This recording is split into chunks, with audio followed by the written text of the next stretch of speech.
Hey, what's up, guys? Thanks for tuning into The Deal with Danny Brown. I'm so fired up. This week's guest, Joey Miller, developer, extraordinary guy, good buddy. The platform Culver City was his baby. He developed that. A really curator of retail experiences, sort of like the up-and-coming Caruso. Big shoes to fill there, Joey. Anyway, also known AKA as the Prince of Beverlywood.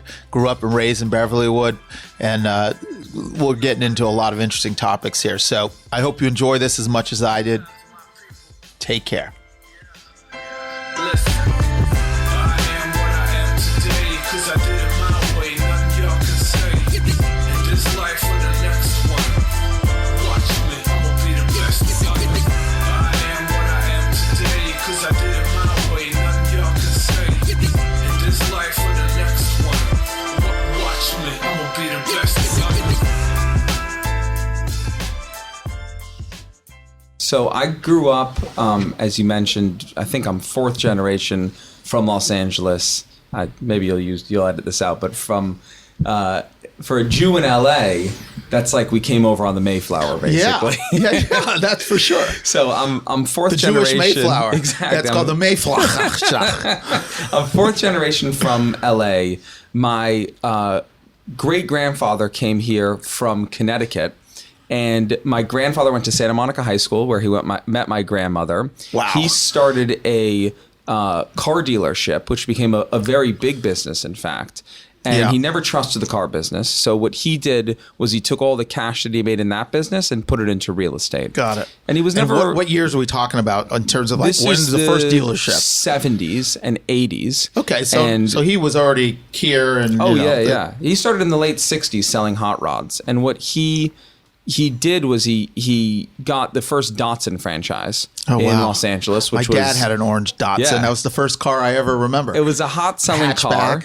That was hot. He made great profit selling that and took it all and put it into real estate. So as I was growing up, even though my dad and my uncle weren't really in the business, it was always sort of around in my consciousness. This is your grandfather or great-grandfather? My grandfather. And your grandfather's name is what? Lou Miller. Okay. Lou is still around, and God bless Lou. Yeah, in addition to being my grandfather, a great mentor and friend. So I grew up with real estate sort of clamoring in the background. Went to high school here, went to college in D.C. because I thought I wanted to go into politics. Oh, you went to George Washington or Georgetown? George Washington. Yes. So Jessica spent a semester at George Washington. I almost went to George Washington, by the way. Great school. They offered me a baseball scholarship. You should have taken him up. I should have, but I was like, "Where's the field? Where's the field?" Like, it's not on campus. You actually got to take a bus and you walk, but isn't it cold? Yeah. Like, how do you hit fastballs in the snow? I'm like, if I get jammed in the snow, I'm going to quit. Like, I like hitting, when it's 85 in Fullerton, then I can hit 90 mile per hour fastballs. But if it's 20 below and snowing and I get jammed, I'm weak. DC's a wonderful town, and if you want to go into politics, it's the only place to go, really. Yeah. So great school, great town. It was great, and I took the notion that instead of deciding what I was going to do, I was going to take a job in all kinds of different industries. So I said, let me try out politics, which is what I came for. So I could see that. You could be a smooth I worked at ambassador. the Senate. Yeah. It turns out that the first thing I figured out in politics was that no one really makes any decisions except for the senators and the Congress people and the president and all these folks. Everyone else is sort of not really a player, and that wasn't very appealing to me. Yeah, so I decided not to do that. I can relate. I studied international relations at USC with the thought of, I'm going to go into politics and, be an ambassador and do this. And we started looking into it junior and senior year and looking into internships and going on interviews, even met with CIA and FBI and that kind of stuff. But I started realizing like, oh God, it's sort of criminal, yet you're not making criminal dollars. Like if you're going to be criminal and you're going to put your life on the line, you might as well go work for El Chapo or somebody and go make millions. So that was my decision. Like, you know what? I'm not going to go into politics. At least not now that I'm older. I still think think I'd like to be mayor one day. I think I've told you. Yeah, but that's the thing. You're going to have to run the campaign if I'm going to pull it off. But I don't know if my Your background's mayoral. probably not clean enough, but you could probably wash it out for me. But the thing is that if you want to make a difference, it occurred to me in politics that you should go out and be a success in business in your community Sure. and then come back to it later in life. So I put that aside. That's the way to go. So I said, then maybe I'll be a lawyer. So I interned at a law firm for a time and decided that wasn't for me either.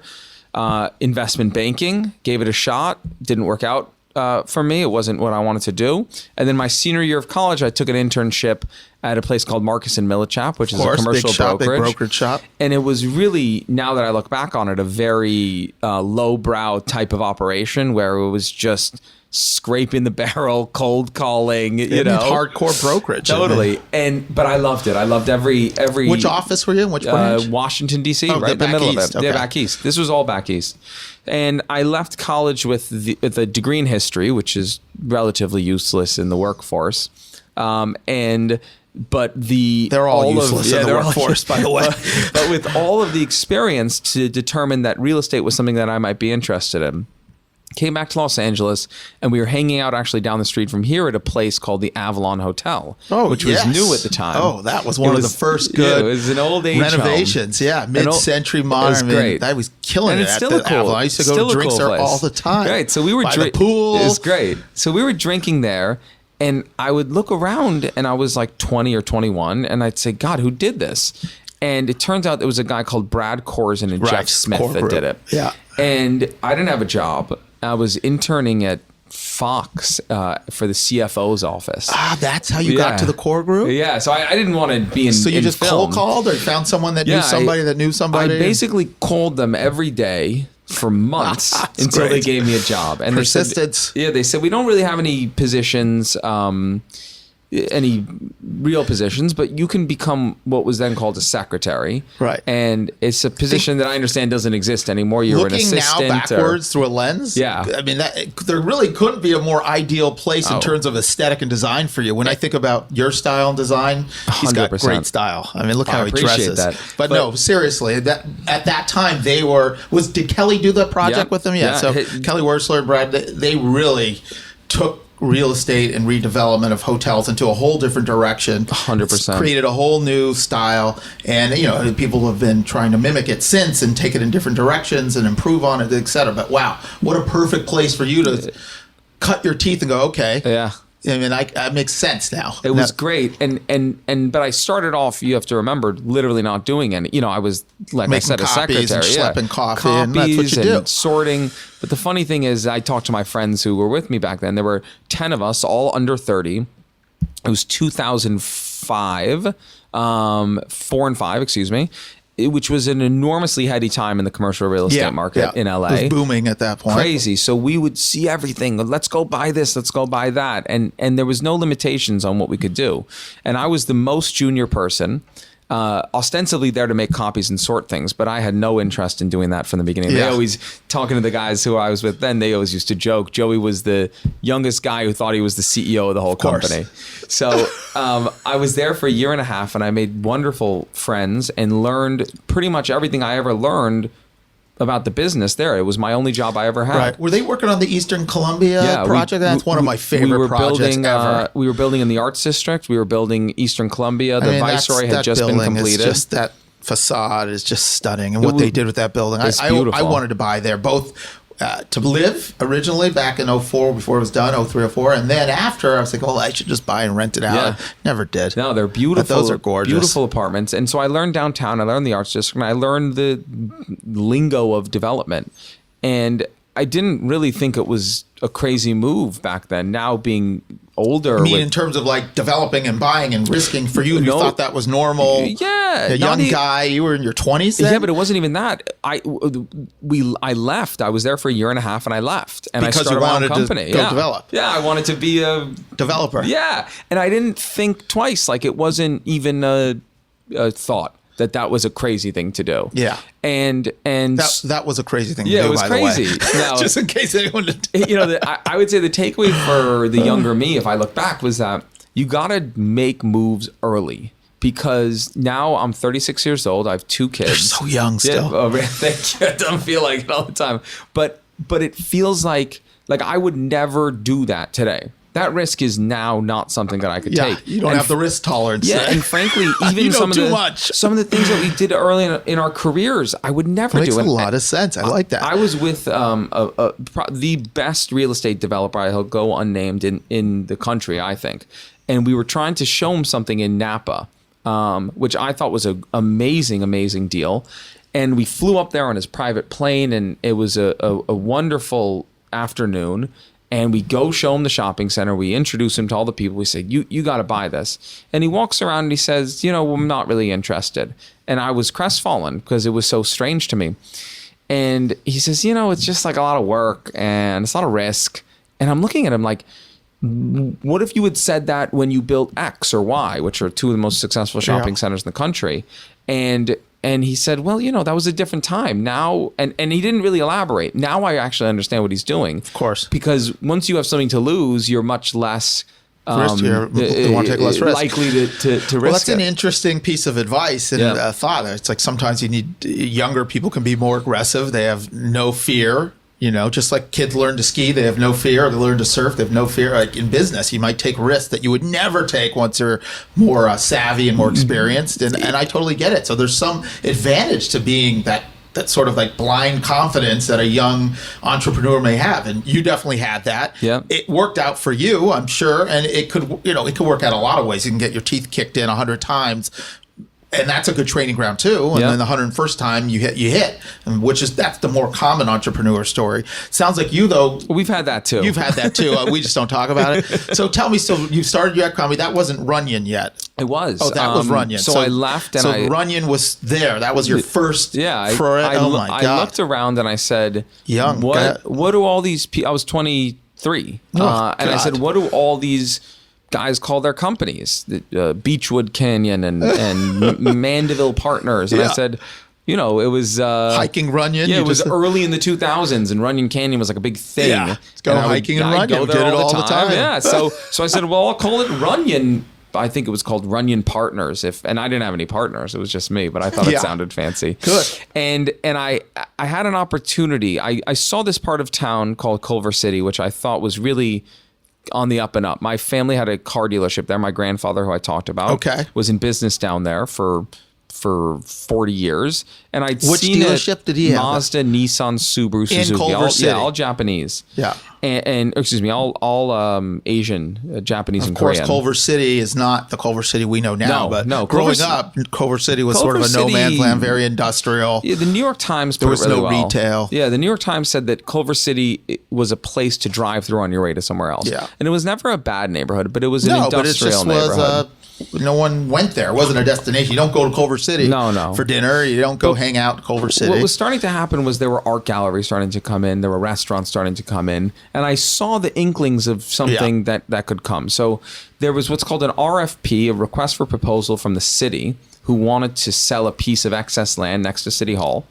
And I had a feeling of who might win the RFP because I knew they were an active architecture firm in the city. And so I went to them. And I actually went with a senior partner at Core. And we said, look, we'd like to partner up with you. We'll handle the finance and the legal, and you'll handle the design, and we'll be co-developers. Got it. And they took out the meeting. They were very nice. And they said, we'll think about it. They called me 2 days later, and they said, look, we don't like the guy that you brought, the older gentleman, but if you're interested, but the old guy, he's done great. But if you're interested, we'll take you on as a partner. We'll give you 10% of the capital of the company, and we'll pay you a salary of $5,000 a month. And to me, that was more money than I'd ever seen. Yeah, that's so it. I was ecstatic. You were. And the next day, I told the people at Core that I was leaving, and I started my new company, Runyon. So I took an office with these folks. I mean, that's so rare. But I don't know if you realize how rare that would be for someone to say, okay, here you go. Here's money. Here's partnership. You're 23 years old. It's really interesting. I was 15 years old, and I was taking a film class, and the teacher was like a 22-year-old, just out of Yale teacher. Yeah. So she was like relatively close to age in me. And my entire upbringing, you have to understand, I'm like Ferris Bueller. Like I never tried in anything, always trying to figure out some way to get out of it. Never did well in school, really just enough to get by. And it was my senior year. I was taking this film class with this woman, And I took her aside one day and I said, look, let me ask you something. I said, life's been real easy for me. Like, I just have skated by. And I said, I'm going to go to college. Can I ask you something? I said, what's it like? Like, when's life going to whack me back in the face and just be like, this is not how things are? Yeah. And she says, Reality check. Joey, life's never going to do that. This is how you're going to be your whole life. Yeah. Charmed life. And she didn't God like, bless you. I don't think she particularly like she just, and I didn't really, again, understand what she was saying until now, which is 100% true. I say things like, to my business partner, he gets upset with me. I said, I don't do anything that I don't want to do. There hasn't been a day that I've ever woken up and been like, ugh, I don't want to do that. I said, come on. So I say, no, I swear on my life. So I just say to him, there hasn't been those I say brutal to him, days of never. entitlement. I say to him, like, negotiating leases. I say to him, like, look, I just don't do what I don't want to do. So I said this to my wife, we've known each other since we were 14. She knows me pretty well. And she said, Joey, I don't necessarily think that you don't do things that you don't want to do. I think that whatever you do, you're just sort of Make enjoying. the best of it and enjoy so, it. Again, That's these a are good all things as you mindset to get a have. little older, you're starting to realize. So anyway, I started this company and we went to go build this. This was 2006. And I go and raise the capital to build it. Yeah. We raised $4.5 million, I remember. And we go to build a condominium building. Now, the city had sold it to our group. Now I know what you're talking about. City had sold it. On Culver. Exactly. Cool lofts. Yeah, it's great. I sold a couple. Yeah. So we start the entitlement process. The city. So that's mid 2000s when you started. Yeah. So this is really interesting. What was there? That was a car dealership? No, it was an empty lot. Oh, that was an empty parking lot, surface lot. So okay. in 2006, and that's at the corner of Culver Duquesne. and Duquesne. That's a gorgeous building. Yeah, it's great. Great looking lofts. So we win the RFP. And so one arm of the city says, we would like to sell you this building, this lot to build this building. It was a competition. I think there were 12 respondents. And then, so we go and we say, terrific. So we submit the proposal to the planning commission to build that exact building. And the planning commission says, rejected, 5-0, rejection. So I'm sitting there saying, wait a second. You sold it to us on one premise that you wanted us to do it. It was the city had the plan the city for what to sold build. it to us, of course. We won the competition based on these plans. And now they're rejecting their own plan. So perfect. City. I think that's how the cities usually work, by the way. This guys. is another example of this thing where, like, if you were a seasoned developer, this would be like an outrage to you. But I looked at it. I had never experienced. I said, okay, this is what happens. And I figured out a way to negotiate with them. They ended up reducing the purchase price by, I think, $800,000. It was that you an can enormous go victory. create your own plan and start the process we cut over. one story off of the building and did it in a way that the planning commission. Meanwhile, I'm telling them, you guys, you're the ones that sold it to us. So we work that out and we go to get the financing for the building. And I say to my 90% partner, we need your balance sheet to go borrow $18 million. You mean your balance sheet wasn't going to cut it? At 23? I had a student checking account. Yeah, like I got $14 in my ATM. Is that can I get $4 million? So I said to them, we need this, and keep in mind this is 2007. The beginning of 2008. Okay, it was in so they were February, getting March of close 2008. Getting close to the the mortgage markets were everything was no good, starting to collapse. And this person who was my partner at the time said to me, look, we're not doing so hot. I can't put up any of the money. I can't put up my balance sheet.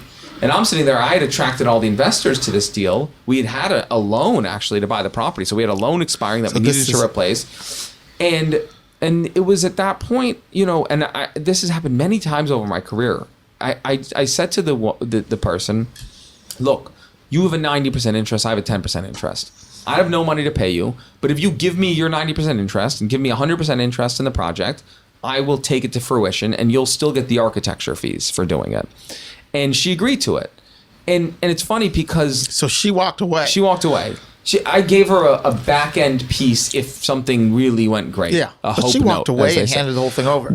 Totally, but that was the time. That was 2008, 2009. You're in escrow still? No, or we you've owned already it. bought it. We owned it. Okay, We you've were already looking for owned it. construction financing. Okay. But it's a really interesting notion. Many times over my career, just something recently, people say, well, why did this happen? I said, look, it seems crazy, but this is what happened. Yeah. The woman gave me her 90% stake. These guys couldn't do this whatever it is. Yeah, she figured it wasn't going to ever happen, and she gave everyone says, why did that happen? Like, that's crazy. And I said, look, that's how it went. What So am I you got supposed to say? financing, you built it. So yeah, we brought in some partners.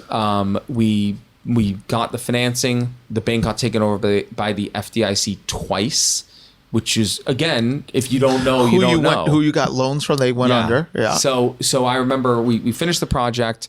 We Wow, delivered in roller coaster 9, ride. which you'll remember the residential market Yeah, was it was a dead. horrible time, but an Dead. incredible product. Yeah, it was a good product, and we sold it for a record price. And we made money on the deal, which It's a huge win at that time. that time you have to appreciate. Basically, if you didn't lose everything, you were doing good. Yeah. And we did even better than that. And that was my first project. And we fired the architect, who was my previous partner. Got it. Because the first day of construction, again, not knowing how these things work, they had some complaint, and I just said, forget it. So I was the architect. You're the architect. And Great. the manager, and the this, and the that. And I did you everything. wore all the hats and did Everything. And it was a great building. It was about an $18 million building. And you know the condominiums there. Yeah. My wife and I took an apartment there ourselves. Oh, really? That's where you were living? It was a great place to live. We had our first kid there. And it was a new style of living in LA, which was totally Loft living. by foot almost, you know? Yeah. I took my car out You could twice a walk week. everywhere. My office was downstairs. And it was a great time. And that was my first project. So That's amazing. So from there, did you roll that into what is now Platform? So Platform's So an- let's get into Platform. Yeah. Platform's your baby. I Platform love is the our baby, Platform. yeah. I love getting tacos at Loki. I love going to Roberta's Pizza. Yeah. Jessica and I go there all the time, Yeah. sit at the bar. I love Margot's, the train. I know for anyone who hasn't been to Margot's, you have to go. It's a transformative experience to see trains coming over a bridge in LA. Right? Growing up in LA and seeing that, I'm like, where are we? Are we in Chicago? Are we in New York? It's really incredible. We had dinner there a couple months ago, sitting there, and I was just blown away. Yeah, I want to no. just go watch the trains. But That's great. anyway, No, I appreciate that's that. your baby. I mean, it's a very impressive project. Yeah. It has your imprint with the aesthetic and the design. And when I say that you curate experiences, you can really see it. You don't need to understand real estate when you go there. You can feel it. You can touch it. You get the vibe. It's really an incredible, curated, tasteful experience. So walk us through that project, because that must be a heck of a story. As a young guy, you did your first project. How did you get that land? How did you put that together? This is a crazy story, and I'll do my best to tell it quickly because it's really got a lot of twists and turns.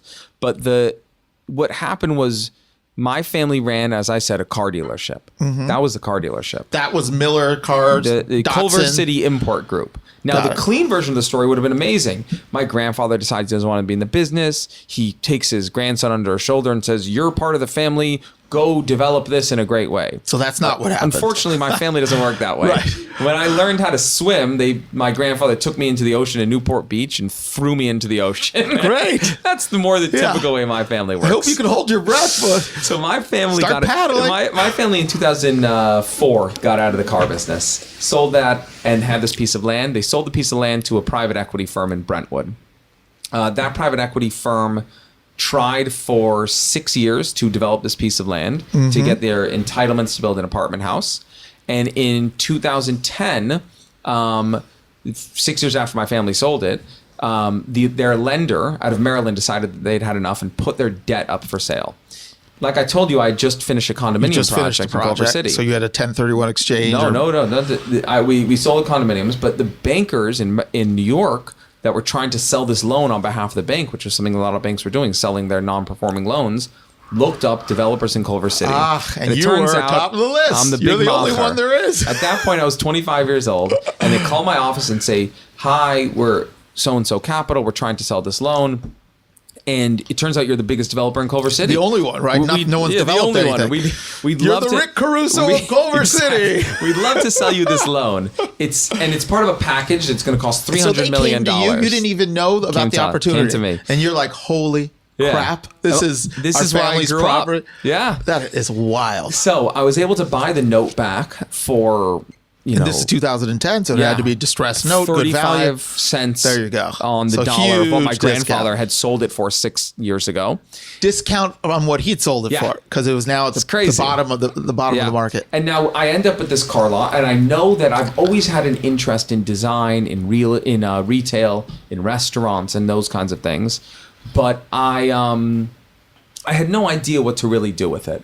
So I acquire it, and we actually end up foreclosing on the owners. How much was the land at that point? I think we bought it for $5.8 million. Wow. We bought the note, and then we actually got them to give us a bunch of cash, this private equity firm, because they had a guarantee on the note. So that was a pretty terrific experience at 25, 26 to learn that legal process. And we end up owning the thing. And now this is Runyon owning it. And you have a partner. No, just me. Just you at the time. There's no Runyon and partners. No. There was Runyon partners, but it was but there was person. no partner. And you could have called DB. It's a DB. You're the partner. And at the time, I had this notion that I was going to buy it and put all these cool retailers in it. So I just start calling cool stores that I thought were great, which is something I've always loved. And very shortly into that process, a woman with a store called Lost and Found in Hollywood, she comes in for a meeting with me. I explain my vision. She goes back and she calls this guy that she had met. And she says, look, I just took a meeting with this guy, Joey Miller. He's got a big idea and he's got potential, but he has no ability to execute on it. Right. And she says, you should go take a meeting with him. So I had breakfast the next day with my current business partner, David Fishbein. David grew up in San Francisco. He's 2 years younger than me, or 3 years younger than me. Another young guy. Yeah, he's younger than me. Like the young Turks here. He espoused, taking over. He espoused a vision to me of what our company is today. He says, look, Joey, we both like restaurants and retail. What was he developing or retail? What was he doing? A retail broker. Young retail broker in San Francisco. He was up in the Napa Valley and in San Francisco trying to attract cool independent tenants up there. Okay. And a deal went south for him. The developer didn't pay his commission. And he said, forget it. And he got in his car and he drove down to Los Angeles. And within 3 or 4 months, he and I met at this fateful breakfast. He described the company. He says, we both love independent retail. We both love design. We can make a company that assists cool brands and expanding across the United States by finding the new cool neighborhoods. And we can also own our own projects where we're going to bring these people to. And I said, that's a great vision. Let's go do it. Yeah. And I was a developer and he was in the tenant representation business. And we put our companies together. That's what you've done. Yeah, that's present day Runyon. So Platform was really the first one that we did together.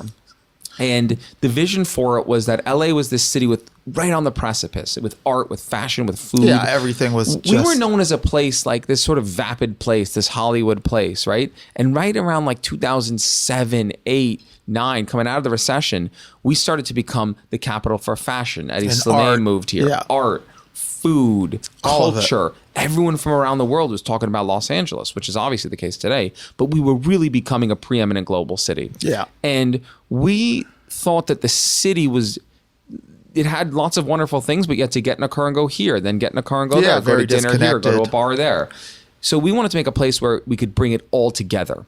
And we took these old car dealerships and we built a couple new buildings. And through the relationships that we had through the tenant representation business, we were able to fill it. And the tenant representation business at the time was companies like Blue Bottle Coffee, where it had 3 coffee shops. Yeah, small independent Rag and Bone with brands. 1 store. So wait, you start developing with tenants in place or without? So we had no tenants in place when we started. So you start building. So you're starting to lay out lots of capital to develop. Yeah. Oh, enormous amounts. And we had to go convince investors to put in. And who was the architect on that? Abramson Tiger Architects. Because that's a stunning I appreciate aesthetic, it. warm, I always tell the story. I was up in Tel Aviv, Israel, and I couldn't sleep. And I woke up and I sketched out 8 different ideas. They were 8 stories. One called Boxcar, one called Washington Arts, one called Greenhouse. And those became the buildings at Platform. Because it wasn't about architecture necessarily. It was about each building telling a different story. If you look there, all the buildings don't look the same. They all look kind of different. There are materials that unify them.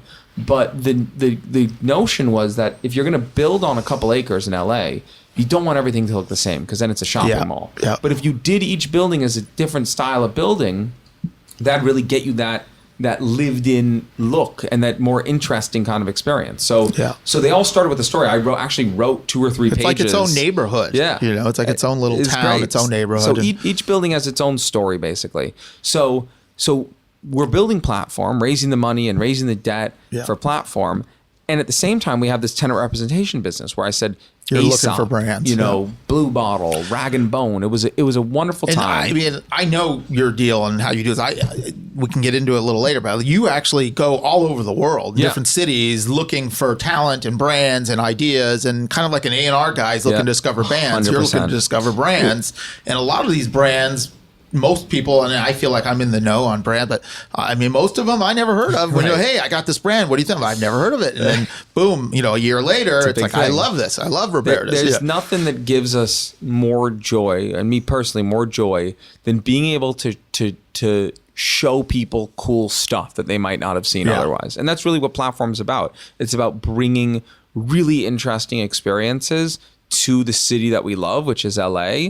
That they might not otherwise see. And I think, like Roberta's is like, if you live near Roberta's, that's your favorite pizza joint. Yeah. I always say, like, if we do Brooklyn, something, right? Is that they have one other place original one in New York. And like, if what we're doing is not someone's favorite place, it shouldn't be there. That's our metric for success. It's high expectations. Yeah, so what is the first big tenant or first break where you went, okay, we got somebody, we got a tenant? Yeah, it's not just spec development and am I going to lose my shirt? The first guys to come in were actually guys who we were tenant representing, who knew our level of taste and took a risk with us. And it was Aesop, it was Blue Bottle. Wow, at that time, Blue Bottle was not in LA. We were their first LA store. That's incredible. And they think about that. How many stores do they have now? Oh, it's crazy. It's like Starbucks. It's $1 billion company now. But these guys, you got a point on the back end. These guys saw what we were doing, and we had what's in Yiddish called chutzpah, which that should be the name, Chutzpah Capital. We didn't just go. Not Runyon, Chutzpah Capital. We went to Aesop, which was a wonderful company. They did soaps and apothecary and things like that. And we said to them, look, we know that you're going to open, as you've done in Paris, as you've done in London, 4 or 5 stores in LA. And even though this is your first, we need it to be special in 4 or 5 years. So can you offer a special amenity here that you don't have anywhere else? And they said, no problem. We have this day spa in Melbourne, Australia. And it'll be the only one in the United States. So we're the only place to offer Aesop facials in the United States. There you go. And we knew that uniqueness, that's what we're always after. Right. Lee, get a facial. You need a spa day, Lee. You look stressed out over there. That's what we're always after. And it was the same with Soul Cycle, their only second floor location in the city. And on and on. Sweet Green, it's a special place called The Lab. But it's these entrepreneurs, the women who started Soul Cycle are incredible entrepreneurs. God, guys who started so sharp. Sweet Green, same thing. They're the engine that keeps the thing going. And remind me the story of Margot's, my favorite restaurant. So Margot is a gentleman called Rohan. He's actually from India originally. He had a restaurant in Mumbai. But he's a real world traveler. So he's in London, he's in New York, and he came to LA and opened a restaurant called Nora in West Hollywood. Okay, that's right. Right. I knew there was another restaurant. I forgot. Yes. We had that space leased to a gentleman called Michael White out of New York, who has I Fiore and Maria on Central Park South. Yeah. And he was going to open a restaurant, but it didn't work out. So the space sat empty for about a year and a half. I know that. So we went to use it as an event space. Yes, exactly. Yeah. The event business is a good business too. And we met Rohan maybe a year into Platform, and he fell in love with the space. He had the vision for what could be done there. And we made an economic deal that allowed him to invest lots of capital because it's a beautiful build out in a tough space. Yeah. And he opened 3 months ago. And the response has been it's really a special place. If you haven't been, everyone should go. It is an incredible experience. Highly recommend it. The time to go. You could sit outside with the flames, the heat, and you could sit in the corner and look at the trains going by. And the food's fantastic, fun, incredible. Get some friends, go. Definitely try it. You won't be disappointed. No, I'm looking forward to going back. When are we going back? I'll send you an invitation for dinner. I hope so. But after Platform, lots of people around town started looking at us and saying, so that just puts you on the map in a global way, because now it's like you can't hide. Look what we just did. Even now, I don't feel that way. When someone says they know Platform, I'm like, oh my God, how do you know that? They're like, it's like a thing. Like everyone knows that, which to me was like an astounding thing. But other developers started reaching out to us and saying, hey, we saw what you did there. Sure. Could you help us with what we're doing? Because that's not really our expertise. So that allowed us to work on some incredible other projects. You've helped Caruso with the Palisades Village, which is wildly successful, and talk about curated experience that sort of organically and holistically fits in with the community. I mean, that's an incredible project. So you help with some bringing in some tenants? Rick Caruso and his company is I mean, that's the pinnacle of the pinnacle. The greatest real estate developers in the world, in our opinion. And really, David and my hero. I'm sure you look up. You look up to it, and it's really a testament to him. We get a call from him. I got to get him on the podcast. Yeah, he's friends with Travers. Travers has got to get him in there. He calls David on his cell phone one day and says, "Hi, it's Rick Caruso. I'd love to take a meeting with you." Punked, right? He's like, "Oh, well, that's like the president calling us." Right. So better than the president. Unbelievably, better than the president. Exactly. It was unbelievably exciting. We went in to meet him, and he says, "Look, I've been very successful." He didn't say this, but he has been very successful in all the things that he's done, the Grove and Americana and all of his projects. And he said, what I'm trying to do in the Pacific Palisades is a little bit different than what I've done. And we're very interested in independent merchants and unique things. And that's something that you guys seem to know. That's what you guys crushed it on. Yeah. Let's work together. And we were, as I understand it, the first outside group that has ever worked with them.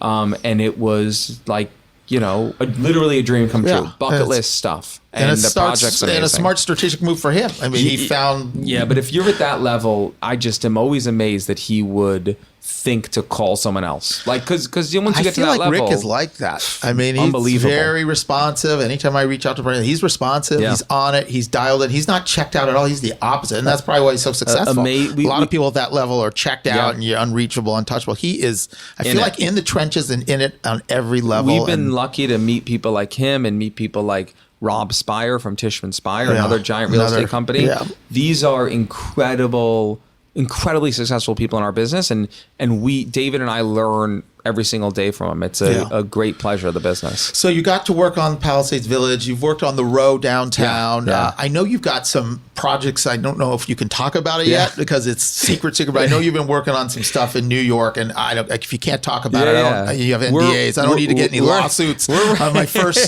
month after launching the podcast here. Tell us what you can tell us about some projects out of LA or some stuff you're working on now that nobody has seen yet. Yeah, we're working on a project in San Francisco, down in the Soma area of town, which is really going to be... San Francisco's such an incredible city. Is that near the stadium? Near the stadium. Yeah. And we've done a lot of work in San Francisco. We did 25 deals on Fillmore Street in Pacific Heights, Hayes, Valencia, and the Mission. You've already established yourself. We love San Francisco. David's from there, actually. Yeah, okay, that makes sense. But San Francisco's... with all the great things it has, doesn't have that one place, especially on the waterfront, that you can gather and hang out. Ghirardelli Square is kind of touristy. Yeah. So we're working with a really large project, big groups, to try and bring that experience to San Francisco. And in New York, we're working on one of the iconic buildings in the world, trying to reimagine what the ground floor experience looks like. And these are all... So these are your retail division... kind of consulting. Same thing that we did with Caruso. Got it. But we don't, we would never be able to control projects like this as principals. These are the biggest global projects. So it's a great opportunity for us to be involved with things that otherwise we would never be able to be involved with. Yeah, so these humongous corporate entities are going to you guys for the expertise to bring a curated experience. Yeah. And we've become known as those people, and we're lucky. Yeah, that is your niche. So you probably have some very cool stories about discovering a brand and exploring it. I've heard many times we're talking, playing tennis. By the way, he's a much better tennis player than me. But I do run the ball down. I got the athleticism. But this guy serves with the spin. It kills me. His home court is Roxbury. I'm Cheviot, so he likes to play at Roxbury. He likes home court advantage because the Cheviot courts just aren't good enough. He doesn't like the cracks and the paint and all that. It's too ghetto for him at Cheviot. So we play at Roxbury. But I hang. We got to get out there. It's been a while. I know you were hurt and I was hurt. But we're old guys. What I was getting at is, the stories you're like, hey, I got to get on a plane. I'm going to Milan because I got to find sweater. I'm going to London. I'm going here. And I'm like, what?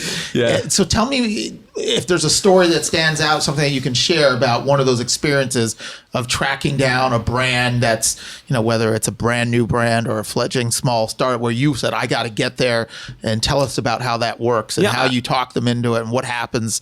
I mean, I'll use something sort of tangible, which is the pizza place that we were talking about, Roberta's. Roberta starts in the, I think, early 2000s, and it's really of that Brooklyn moment with this sort of make it yourself right in the recession. Excuse me, it started in 2008, I think. And, it's in a warehouse in a very strange part of Brooklyn that no one's been to, and it becomes a phenomenon because obviously the Dumbo? food's Where is incredible. it? It's in Bushwick. Okay, Bushwick. And Bushwick was an industrial part of town, and these guys were just hit it. Like, it was exactly what everyone wanted. And it wasn't just pizza, obviously. You know, Carlo's a Michelin star chef. He opened a place called Blanco, which I think has 2 Michelin or maybe even 3 Michelin stars at Tasting Counter. So he's a very fine chef. Yeah, established chef. But just the look of it, the food, the vibe, everything was just 100%. Such great vibe. And, you know, we went over there and met these guys. And this was like 6 years ago. And so this is when Platform was being built still? So like early. It was a glimmer in our eye. Yeah, early. But we got to know them. I remember like an unbelievably cold day in New York. We spent 2 or 3 hours with them. Then they come out to LA and we hang with them again. And we established a relationship and a friendship with them. And they always knew, hey, our goal, we want to do something together in LA. That was always our goal. And they went through lots of twists and turns, and we showed them buildings and looked at this, and it went good and it went didn't. God, you were showing them buildings not for Platform, just in LA. Everything. Yeah. And, you know, Brandon, who's one of the owners, called me up a couple of years ago, and he said, look, we're coming out for Coachella, and we're bringing our mobile oven, and we'd love to set it up somewhere for like a month, and we'll do a pop-up. So I said, that's awesome. Yes, I said, I have a dirt lot. I remember you which did is a very pop-up. much Yes. in their genre. And they came and did a pop-up on a dirt lot, and the business was unbelievable. Booming. People just poured and it was in. that platform. We're looking at each other like, whoa, this is great.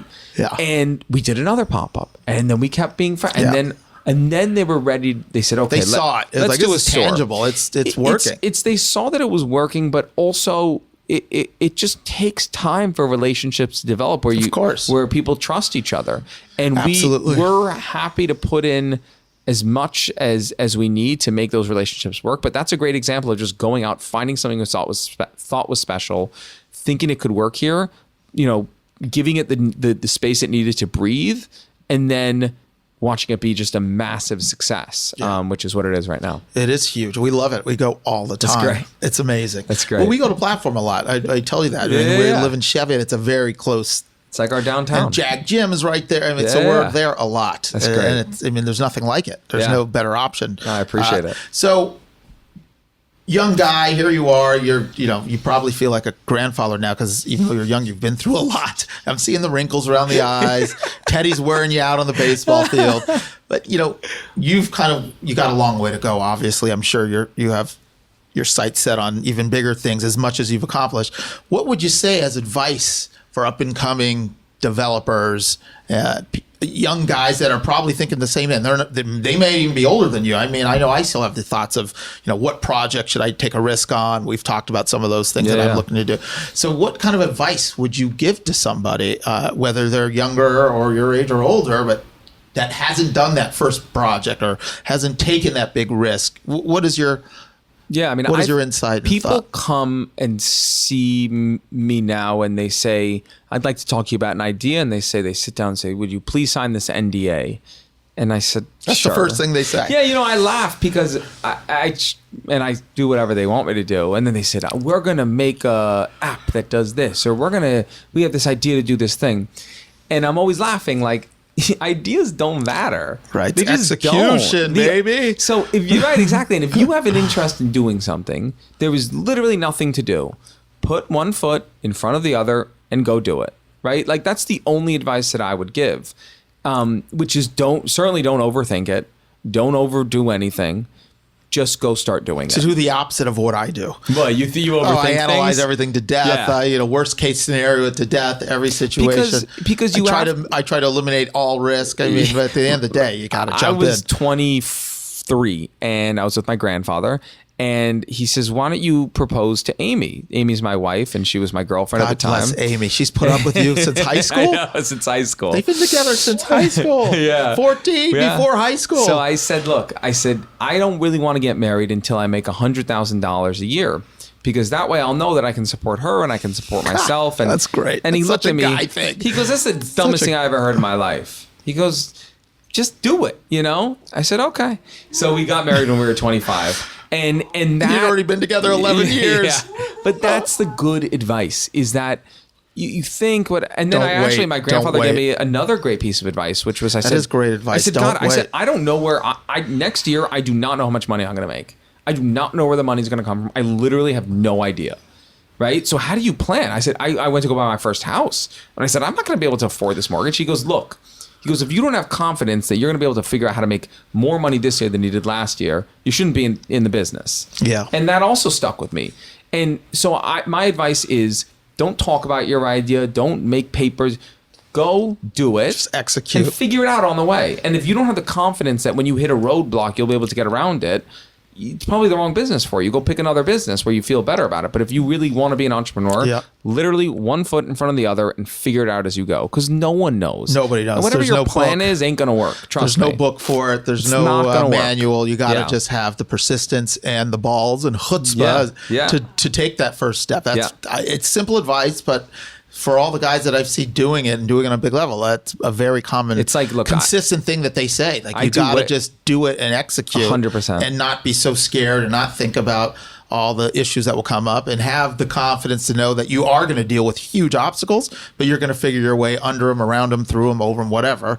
That seems to be a common thread when I'm. My friends will laugh at me. I equate everything. I do weightlifting. And weightlifting. You do powerlifting, man. But You think it's what are about. you going to go to the combines? Yeah, What's going on? exactly. I talk to you sometimes, and you're like, "Yeah, I do a Cleans. deadlift," and I'm like, bro, that's I about- haven't done that since college. To do snatches, which is to put hundreds of pounds over God. your head, is to convince your nervous system. Your body can do it. A grandma can lift a 2-ton car. I No, can't. really, but she'll end up in the hospital the next day because Right. she's ripped all her muscles up. Yeah, but I'm not doing clean your jerks like that. No, thanks. your body can do anything. It's getting over your nervous system, and it's the same in business. You can actually do anything, but you got to get over that part of your brain that's telling you that you can't do it. So that's why I enjoy weightlifting, to be able to suspend disbelief and push beyond what your body's trying to stop you from doing. I get that. I get So, that. With sports same in thing in general, I business. get that. Yeah. It's the mental toughness, mind over matter, pushing your limits, and Those things are there. That part of your brain, that part of your business is available to you. It's just an issue of deciding to access it or not. Yeah. And it's fear, ultimately, I think, Well, that'll keep let's you have away this from conversation in 10 years when you're in your 40s. With weightlifting or with business? Deadlifting, and then we'll see your 40 time at that point. Exactly. We'll see how many times you can put Like up jumps. how many times, how you're vertical, how many times you can put up 225, and we'll play some tennis. Yeah, exactly. I'm so pumped that you came. I know we could talk forever. Yeah, it's a one thing pleasure. about you, every time I'm with you, we hang out, we speak the same language, but we laugh so much. Yeah. My face hurts, and it's hurting now, but like every time Those wrinkles. yeah, well, that's On what you get. my But face. I really appreciate you spending time with us. Yeah, pleasure. Thank you for joining us on The Deal with Danny Brown. Please tune in. We're on iTunes. We're on Stitcher. We're on YouTube. We're on Google Play. You can always catch my Instagram at Danny Brown LA. And where can we find Joey Miller Runyon at the platform? Oh, I'm not on Instagram, but platform Oh, _ yes, LA. this is like the only guy I know that isn't on social No media. Facebook, no Instagram, You and but- my brother-in-law, Andrew Singer. You guys are follow at platform _ LA. There you go. At platform _ LA. There you go. Go to the platform. You will not be disappointed. Low key tacos, Roberta's, Margo, and a million other places. Great ice cream. Yeah. Great fashion spots. I mean, the place is amazing. So Joey Miller, good to rock with you. Thank you very much. Thank you. And I'll see you on the tennis courts soon. Yeah. You know what? Yeah, listen. I am what I am today, 'cause I did it my way. Nothing y'all can say. In this life or the next one. Watch me, I'ma be the best. I am what I am today. Hey, thanks, Joey. I really appreciate Joey Miller stopping by and spending some time with us. You can always find Joey. Well, you can't really find him, but you can find him on Instagram at platform _ LA. You can always find us at Danny Brown LA on Instagram. Please check us out on YouTube, iTunes, and wherever you get your podcast. If you can write a review, that'd be awesome. It'd mean the world to us. We're getting a lot of good followers and a lot of good traction. We want to continue to bring you some good content and get some interesting guests going. So again, thanks guys. Appreciate it. See you next time.